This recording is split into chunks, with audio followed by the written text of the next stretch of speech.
और मोदी के 3 यार, ड्रामा, फसाद, अत्याचार। अब अमित शाह का जवाब देना है। हम किसी का कर्जा बाकी नहीं रखते। बहुजन समाज के 3 कप्तान, बहुजन समाज के 3 कप्तान, दलित, पिछड़ा और मुसलमान। मगर हम योगी और अमित शाह से कहना चाह रहे हैं, उत्तर प्रदेश में अगर योगी राज है, योगी राज है ना, तो राज अंग्रेजी में आता है RAJ, होता है ना, RAJ। तो R से क्या आता है? रिश्वत। A से क्या आता है? अपराध या फिर आतंक। और J से क्या आता है? जातिवाद। अमित शाह आपका कर्जा अदा हो गया। योगी राज में R से रिश्वत, A से अपराध, J से जातिवाद। अब बताओ, अब आप दूसरा बोलो, फिर इसका जवाब मिलेगा। समाजवादी के अखिलेश नहीं बोलेंगे। अखिलेश बोलेंगे हमने रोड बनाए हैं। कुछ हुआ तो अखिलेश बोलेंगे मैं तो उसका उद्घाटन कर चुका था। कोई जवाब नहीं देंगे भैया। यकीनन अखिलेश ने उद्घाटन किया, तुमने मुजफ्फरनगर का किया और योगी की सरकार ने एनकाउंटर पर उसका खात्मा किया। तुमने किया था ये सब। तुमने जो कुछ शुरू किया उसको बीजेपी ने मुकम्मल किया। आज मेरे अजीज दोस्तों और बुजुर्गों, यही बात हम आपसे कहने आए हैं। मैं भाई अमरदीप साहब को, जो कि वरिष्ठ उपाध्यक्ष आजाद समाज पार्टी भीम पार्टी से हैं, मैं उनको दावत देता हूं कि वो माइक पर आकर अपने विचारों को आपके सामने प्रस्तुत करें। जय भीम, जय भीम। ये नारा कितने लोग समझते हैं?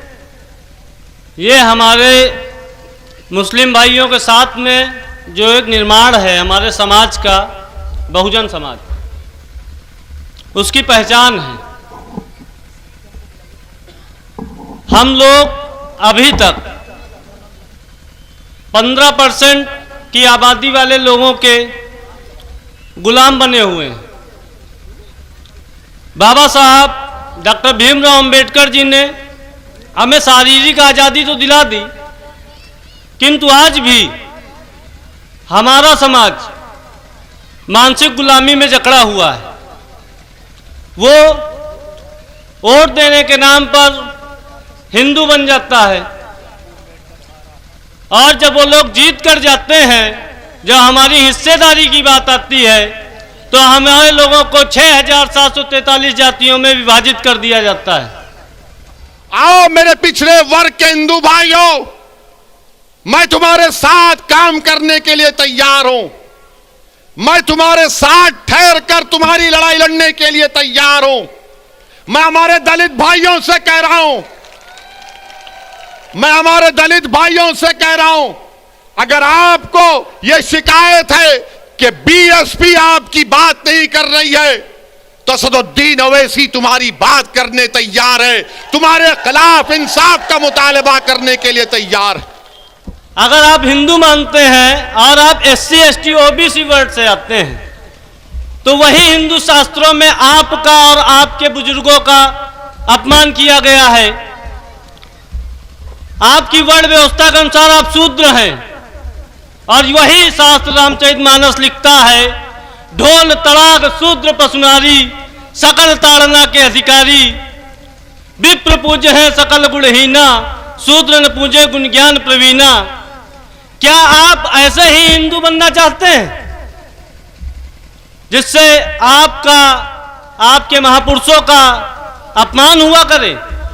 आप ऐसे ही मनवादियों को हमेशा जिताकर लाया करेंगे? अभी तक हमने देखा जितने भी एमएलए एमपी जितने भी सदन है, जब लोग पहुंचते हैं तो हमारे 85% वर्ग बहुजन समाज का वोट लिए बगैर नहीं पहुंचते हैं। किंतु जब हिस्सेदारी की बात आती है तो वो लोग केवल 3 जातियों का काम किया करते हैं। क्या हम लोग बहुजन समाज के लोग 85% की आबादी रखने वाले लोग क्या अपनी सत्ता स्थापित नहीं कर सकते? आज वक्त है, क्योंकि आज विचारों की लड़ाई है। एक तरफ मनवादी लोग बैठे हुए हैं जो मनुस्मृति को मानते हैं, उनका जो संविधान है वो मनुस्मृति है, और एक तरफ बहुजन समाज के 85% लोग हैं जो डॉक्टर बाबा साहब अंबेडकर को मानने वाले लोग हैं। किंतु दुर्भाग्य यह है हमारे समाज का कि हमारे समाज के लोग डॉक्टर बाबा साहब अंबेडकर को एक जाति विशेष में समेट कर रख दिए हैं, जिस कारण बहुजन समाज के प्रत्येक नागरिक को बाबा साहब के बारे में संपूर्ण जानकारी नहीं है। आप इतने भाई बैठे हैं यहाँ पर, लगभग सभी के घरों में कोई ना कोई धार्मिक पुस्तक होगी, है ना? कितने लोग ऐसे हैं, हाथ ऊपर करके बताइए, जिनके घर में संविधान की पुस्तक है? कितने लोग हैं? इसीलिए कहते हैं जब तक दूसरे के बाप को बाप कहेंगे तब तक आपकी हिस्सेदारी सुनिश्चित नहीं होती है। अपने इतिहास को पढ़िए, अपने बहुजन समाज के इतिहास को पढ़िए, संविधान को पढ़िए, अपने हक अधिकारों के बारे में जानिए, तभी तो आप अपनी रक्षा कर पाएंगे। तभी तो आप अपनी बहन बेटियों के लिए शासन प्रशासन से भिड़ पाएंगे।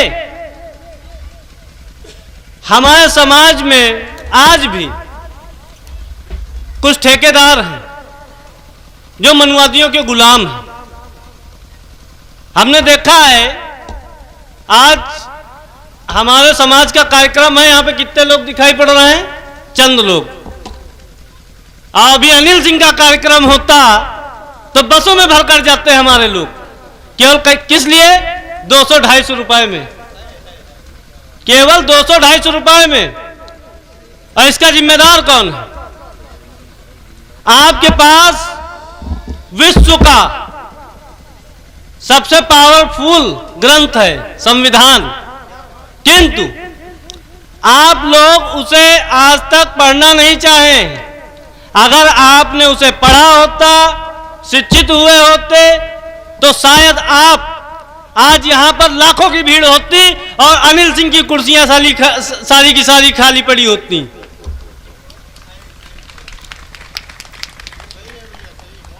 तो मैं ये जानना चाहता हूं कि कब जागोगे,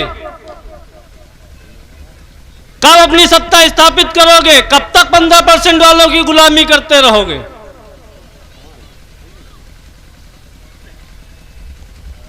अभी भी समय है, क्योंकि संविधान को बदलने की साजिश की जा रही है। और अगर 2022 का चुनाव हम लोगों ने भारतीय जनता पार्टी को सत्ता से उखाड़ फेंकने का काम नहीं किया, तो ये लोग 2024 में भी सत्ता स्थापित कर एक नया संविधान निर्माण कर देंगे, और हम लोग आज से 1947 के पहले जैसे हुआ करते थे उसी प्रकार से उन लोगों के अधीन और उन लोगों के गुलाम हो जाएंगे। आपको पता है, इन लोगों ने एक भ्रम फैला रखा है कि मुगल आक्रांता थे। ये लोग कभी टीपू सुल्तान की बात नहीं करते हैं। आपको पता है टीपू सुल्तान ने समाज के लिए क्या किया? बहुजन समाज की महिलाओं को स्तन ढकने का अधिकार दिलाया है टीपू सुल्तान ने। बहुजन समाज के हक और अधिकार की लड़ाई लड़ने के लिए इन मनुवादियों का नरसंहार किया है टीपू सुल्तान ने। लेकिन फिर भी हमारे समाज के लोग